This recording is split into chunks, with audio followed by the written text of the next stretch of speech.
Good morning class. ਅੱਜ ਆਪਾਂ ਇਸ ਵੀਡੀਓ ਦੇ ਅੰਦਰ ਐਕਸਰਸਾਈਜ਼ 13.2 ਦੇ ਕੁਐਸਚਨਸ ਨੂੰ ਡਿਸਕਸ ਕਰਾਂਗੇ। ਤਾਂ ਸਭ ਤੋਂ ਮੇਰਾ ਫਰਸਟ ਕੁਐਸਚਨ ਆ, which of the following are in inverse proportion. ਤਾਂ ਤੁਸੀਂ ਦੱਸਣਾ ਵਾ ਵੀ ਇਹਨਾਂ ਚੋਂ ਕਿਹੜੇ ਇਦਾਂ ਦੀਆਂ ਇਕੁਏਸ਼ਨਸ ਨੇ ਜਾਂ ਇਦਾਂ ਦੀਆਂ ਸਟੇਟਮੈਂਟਸ ਨੇ ਜਿਹੜੀਆਂ ਕਿ ਇਨਵਰਸ ਪ੍ਰਪੋਰਸ਼ਨ ਨੂੰ ਸ਼ੋ ਕਰਦੀਆਂ ਨੇ। ਠੀਕ ਹੈ, ਤਾਂ ਸਭ ਤੋਂ ਫਸਟ ਸਟੇਟਮੈਂਟ ਆ, ਦਾ number of worker on a job and the time taken to complete the job। ठीक है, तो ये अंदर आपां नूं पुछया कि जेकर तुहाडे कोल नंबर ऑफ वर्कर्स मान लो 10 होणगे तो एक काम नूं कंप्लीट करन दे लई तुहानूं दिन लग रहा 30 डेज़। तो जेकर मैं अपने वर्कर्स की ही काउंटिंग वधा दा 10 की बजाय 20 वर्कर कर दा तो उही मेरा काम पहला कंप्लीट हो जाऊगा। यानी कि वर्कर्स की काउंटिंग वधाउण दे नाल मेरा काम जल्दी कंप्लीट हो रहा। ਇਹਦਾ मतलब वो सम कादा होगा अपने को इन डायरैक्ट का। तो आंसर भी यही लिखा बच्चे, as the number of worker increase, भी जेकर मैं अपने वर्कर्स की काउंटिंग वधा दूंगी ਜਾਂ job will take less time to complete, तो उसे जॉब नूं काम करन लई उहनूं घट टाइम लगूगा। Hence they are inversely proportional. ਇਹਦਾ मतलब ਜਿਹੜਾ ਮੈਨੂੰ स्टेटमेंट गिवन आ वो की आ बच्चे, इनवर्सली प्रपोर्शनल। ठीक है, सेकंड पार्ट आ बच्चे, the time taken for journey and distance travelled in uniform speed. ठीक है, मान लो तुसी लुधियाना तो अमृतसर जा रहे हो। ठीक है जी, तो तुसी 25 मिनट के अंदर 25 तो थोड़ा ज़्यादा हो गया, लुधियाना तो अमृतसर नहीं कह देते, मान लो लुधियाना तो अपने स्कूल तो ही मान लो तुसी जा रहे हो घंटा घर, सबनों पता ही होना आ। ठीक है, तो तुसी 25 मिनट के अंदर अंदर पहुँच गए तो मान लो डिस्टेंस भी कितना वा अपने को लैट कर लो भी 25 किलोमीटर ही आ। ठीक है, तो 25 मिनट के अंदर अंदर 25 किलोमीटर डिस्टेंस कवर कर लिया। पर जेकर मैं तुहानूं कहा भी तुसी हार्डिसबर्ग जाना तो मैं डिस्टेंस अगे कर लिया। ਇਹਦਾ मतलब मैनू 35 मिनट च मैं कित्थे पहुँचूँगी, 35 किलोमीटर डिस्टेंस कवर करूँगी। मतलब मेरे टाइम ਵਧਾਉਣ ਦੇ ਨਾਲ मेरा डिस्टेंस भी वध ਰਿਹਾ ਵਾ। जे एक चीज़ के ਵਧਣ ਨਾਲ दूसरी चीज़ भी वध रही आ, ਇਹਦਾ मतलब काम कादा होगा, डायरैक्ट का। तो स्टेटमेंट की लिखिया, for more time more distance to travel, जिन्ना असीं तुहानूं वध समा देवांगे तो तुसीं उन्ना ही वध डिस्टेंस कवर करोगे। ਇਹਦਾ मतलब है इनवर्सली प्रोपोर्शनल नहीं हैगा।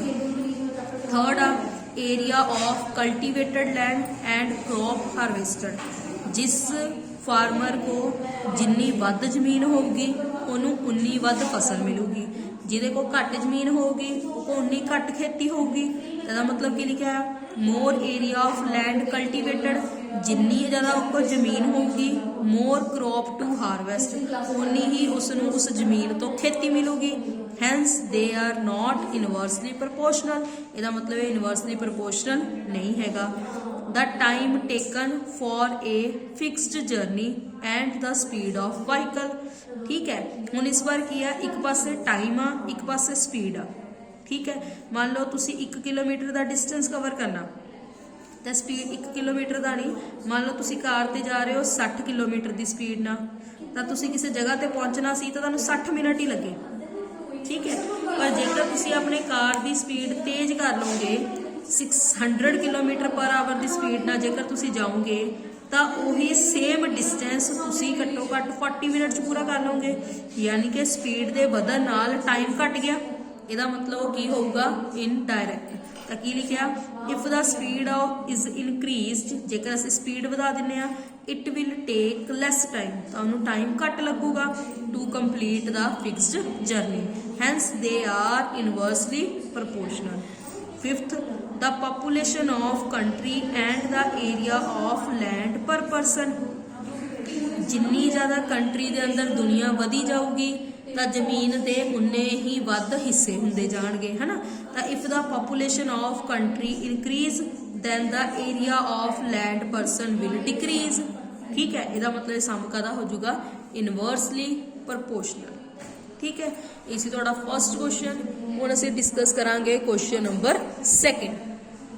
तो क्वेश्चन नंबर सेकंड की आ बच्चे, इन ए टीवी गेम शो, मान लो तुसी टीवी च कोई प्रोग्राम देख रहे हो, the prize money of ₹1 lakh is to be divided equally amongst the winner.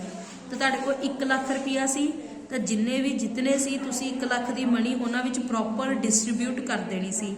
ठीक है, तो कहते complete the table and find whether the prize money given to an individual winner is directly और inversely proportional to the number of winners.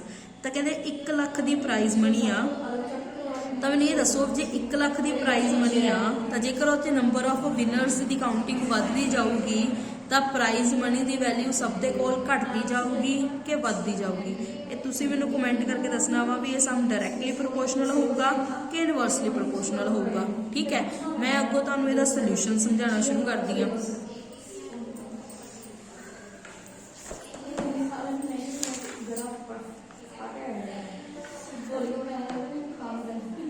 तुहाडे कोल book दे उत्ते table बनिया ही होया वा।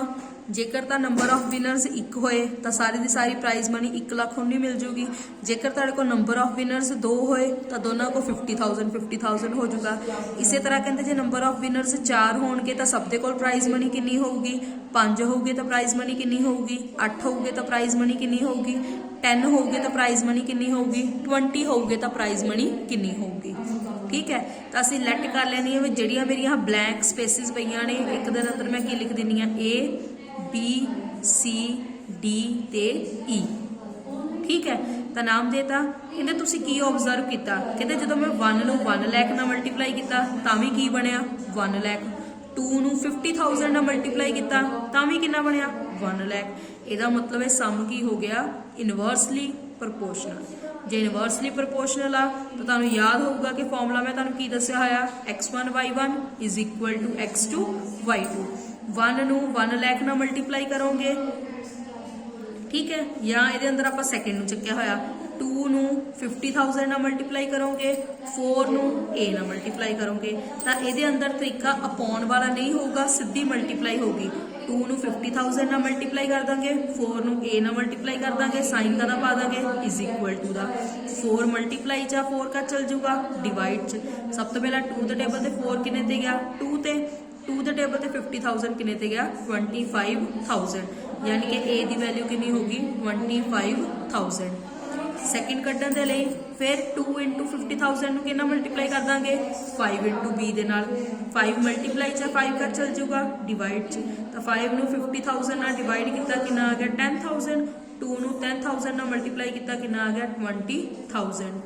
थर्ड पार्ट पता करने लई 2 नूं 50,000 नाल फिर मल्टीप्लाई कर देंगे, इधर की लिख देंगे 8 मल्टीप्लाई c, तो 8 मल्टीप्लाई च 8 का चल जूगा डिवाइड च, 2 के टेबल से 8 किन्ने ते गया 4 ते, 4 के टेबल से 50,000 किन्ने ते गया 12,500 सी की वैल्यू मिल गई।